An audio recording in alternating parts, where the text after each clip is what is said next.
నేను కూడా నా జీవితంలో నేను ఆశపడ్డాను, దేవా నేను నా తల్లిదండ్రులకు కూడా ఇబ్బందిగా ఉండకూడదు, నేను మంచిగా చదువుకోవాలి, నీకు మహిమకరంగా నేను ఉండాలయ్యా, నా జీవితం నీకే మహిమకరంగా ఉండాలి, నీకే సమర్పించుకుంటున్నాను అని నేను ఆశపడ్డాను.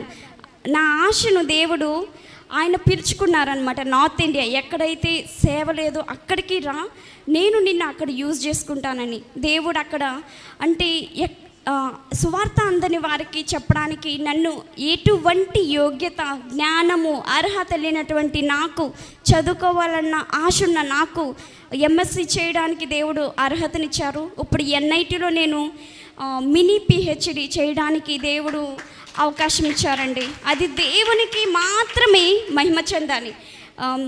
నాకు ఏమీ జ్ఞానం లేదండి, ఓన్లీ దేవుడు మాత్రమే. నేను ఆశపడ్డాను, దేవా నేనున్నాను నీ కోసం, నన్ను యూజ్ చేసుకుంటావా అని. జక్కయ్య